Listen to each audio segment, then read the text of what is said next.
Between two teams 3-0 or better since 2021. Eagles looking for their third 4-0 start in the last 4 seasons. The Bucs seeking their first 4-0 start since 2005. And we are pleased to be joined by our national reporter, Sal Paolantonio, live from Tampa, Florida.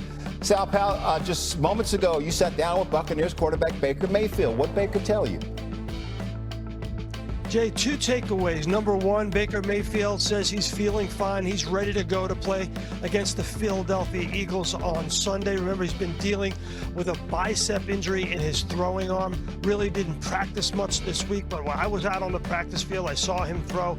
He looks like he is ready to go against Philadelphia. And the second thing is, Baker Mayfield knows this is a different Eagles defense that he faced last season when the Eagles came in here basically a year to the day almost, and the Eagles got waxed in that football game.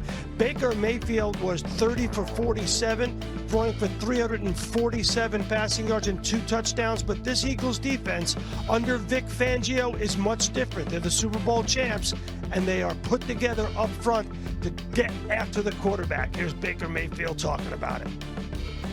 It's a difficult front to deal with, and just the way he coaches, they pattern match route concepts so well. I know he practices that all the time because it's evident on tape how they're able to, not in man coverage, pass off routes and cover things up, and it allows that D-line to kind of have their way and have, if you hold on the ball an extra tick, they're going to be there. So he does a great job coaching those guys up on the details, and the safety's playing from top down. There's not a whole lot of stuff over the top of them. The Eagles came down a day early to get acclimated to the heat. Unless they're going to have a full-fledged practice, that ain't going to happen.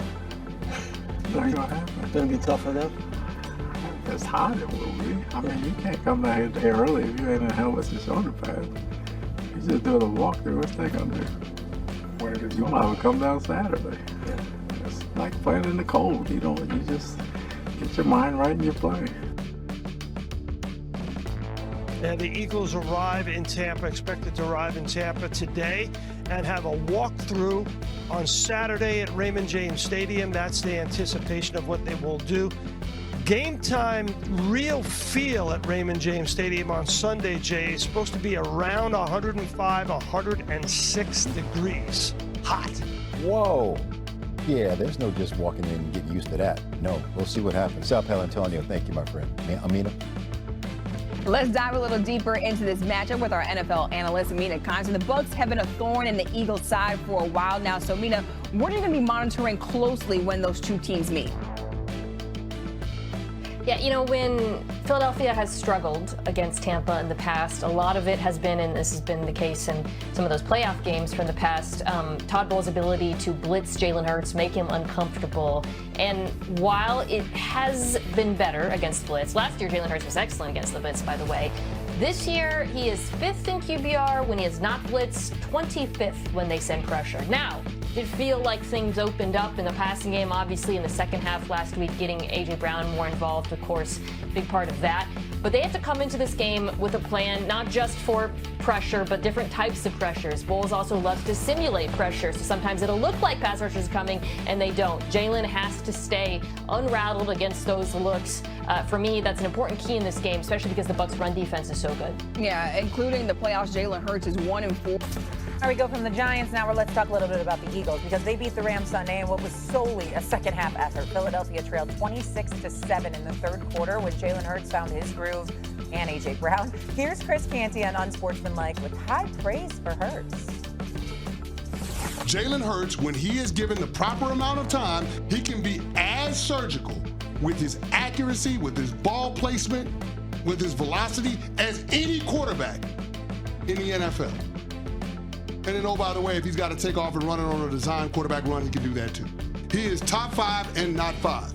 A quarterback that can have the kind of restraint that he has on a game-to-game basis, that takes on all of the slings and the arrows because stylistically he doesn't play like other elite quarterbacks, but yet just stacks up wins and then can pull this out of the hat in that fashion against that team. I'll give it to Canty. I've heard you be critical of the Eagles. You've changed your tune a little bit. What do you think about what he has to say about Jalen Hurts? Oh, Shay, old enough. Remember being on the having a major disagreement about the talent of one Jalen Hurts.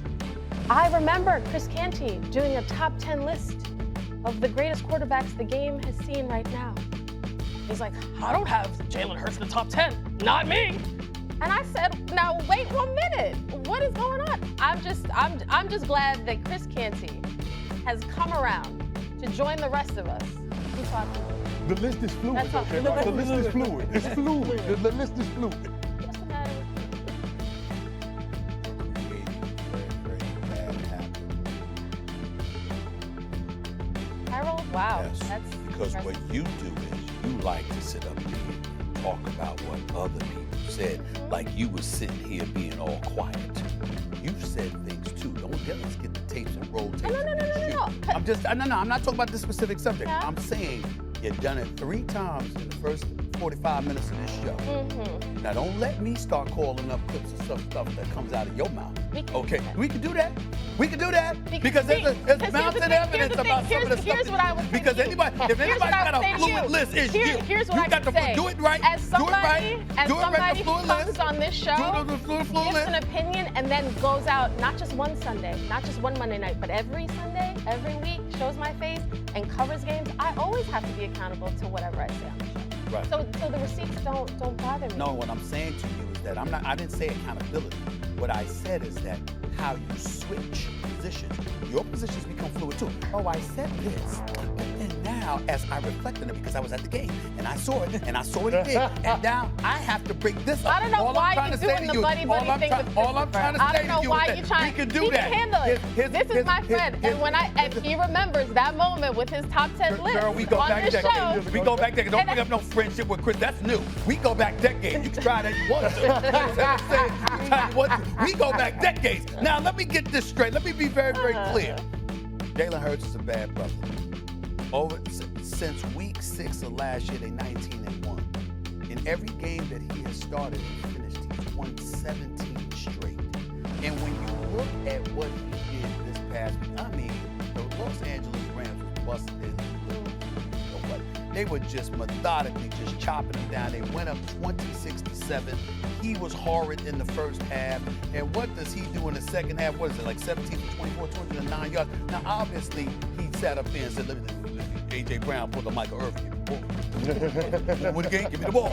And A.J. Brown did what he did. 2 third-down conversions. I mean, I'm looking 3rd and 10, by the way. And I'm just looking at the Philadelphia Eagles led by Jalen Hurts. I'm looking at game 1 to open the season against Dallas, how he was running the football because he wasn't having catch over. I'm looking at him throw the football against the Rams.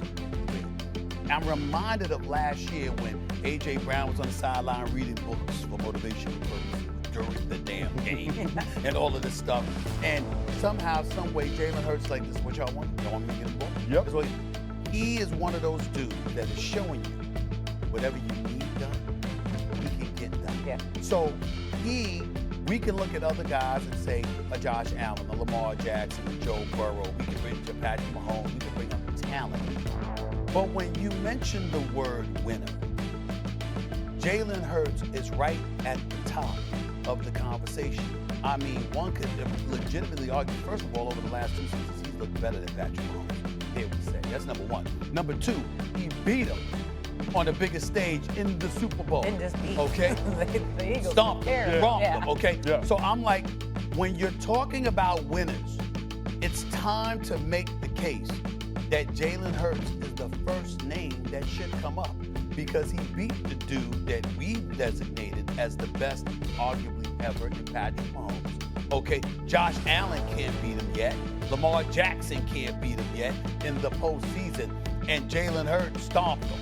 So I'm looking at it from that standpoint. And then, oh, by the way, he's beating everybody else. It ain't like he reserved it for Kansas City. 17 straight, okay? This is what we're talking about here. When we talk about winners, Jalen Hurts right now is number 1. When we talk about the best quarterback in the game, this is the first year that I can remember in quite some time with that title has been fluid. Because for the last 6 or 7 years, that has been Patrick Mahomes. And now, week to week, it's Josh Allen, it's Lamar Jackson, And this dude, Jalen Hurts, deserves to have his name in that conversation. Because I can't remember, Stephen A., the last time I seen a team rattle off 26 unanswered points after giving up 26 unanswered points. I can't remember the last time I seen a Sean McVay team give up a 3-possession lead in the second half of a ball game. Part of that is how cautious he gets. Sean McVay, I love him, but I mean he settles for field goals on too many occasions, and 2 of them got blocked. We don't anticipate that. But the transition from 4 of 8 passing for 17 yards in the first half to showing up like he did in the second half.